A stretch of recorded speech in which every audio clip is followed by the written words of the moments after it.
obviously a top game against, I say, a really strong outfit. I think 8 of the players that started their last league game started in this fixture, so it showed how much respected they showed us, and it was a physical game. They pressed really high. We probably learnt more out of that game than we have for the last 5 or 6 games that we played. So as a project, to make these players better, and that's what we're here to do.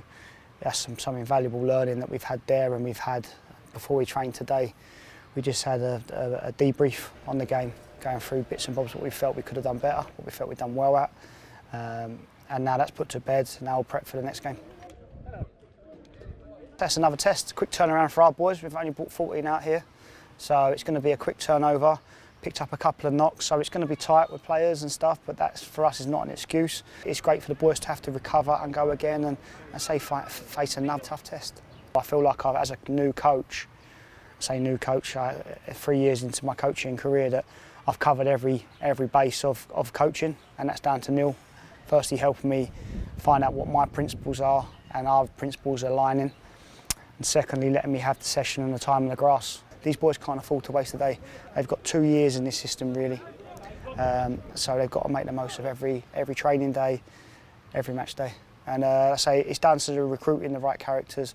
And COVID was difficult because sometimes in training they had to go to train and go straight away.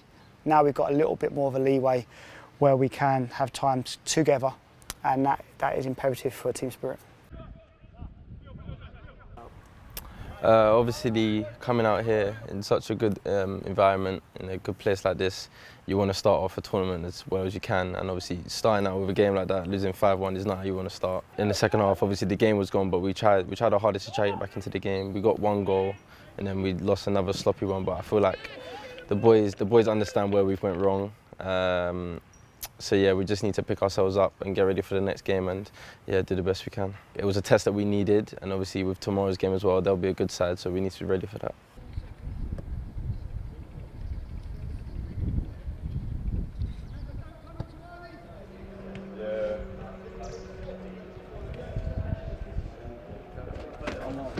I get it on like this. That's the GPS. This is that's print physical pictures.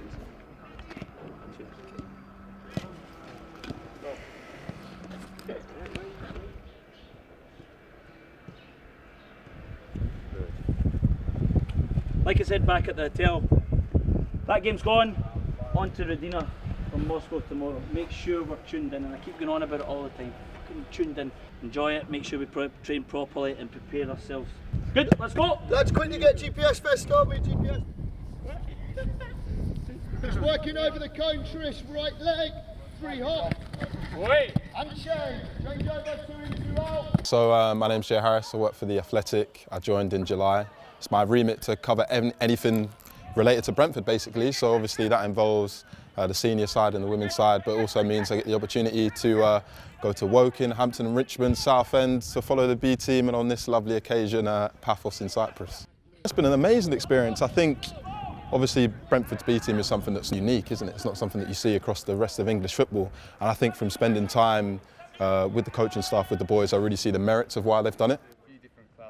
When you watch them play against your Wokings, your Southends, your Hampton and Richmonds, and you see them coming up against, you know, non-league players, but players who are in their, you know, mid-20s, early 30s, far more experienced in one essence, it's really intriguing to see how those boys react to that challenge. This games programme that Brentford B have just enables them to get a wide range of experience. It's a completely different challenge, completely different conditions. You know, we all know how much Brentford like to press.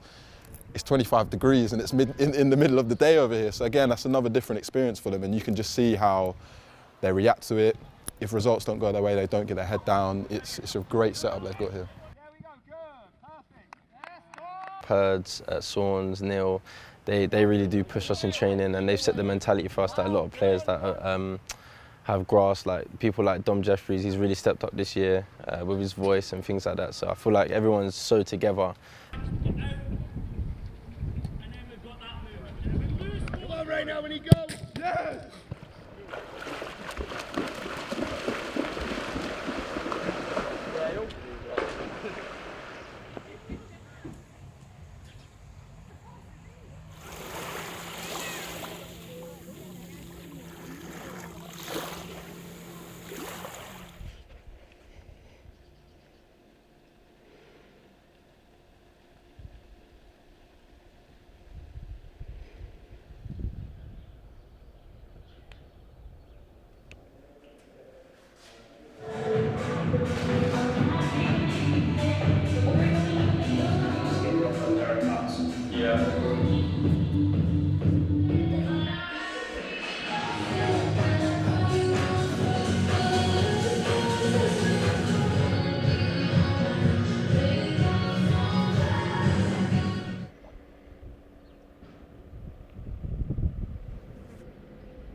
I'm Alfie, I'm the performance analyst for BRENTFORDB.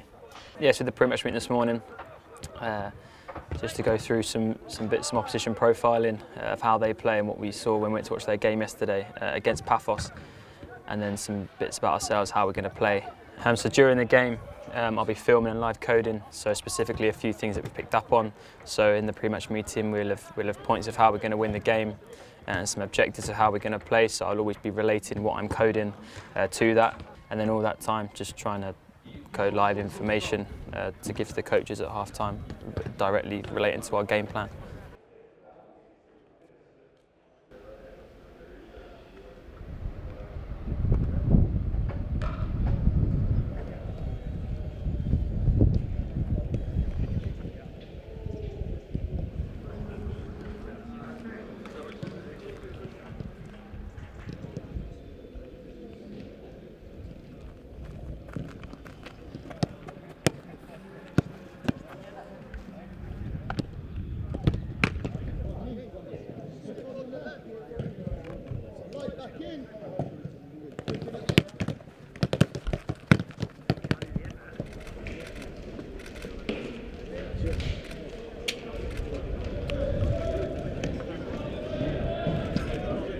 Because of Leicester behind. 2, 1. Thanks, lad.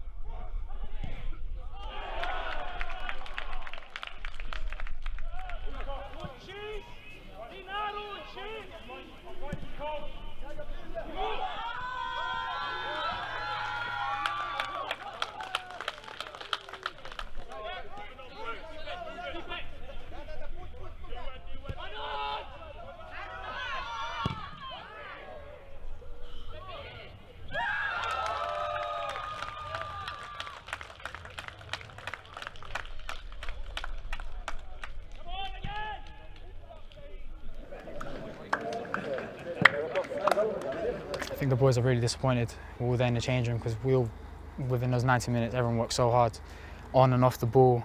We're just very disappointed. We definitely improved a lot from our first game. We just need to iron out those little mistakes that leads to the goals, and obviously men's football, they'll just punish you.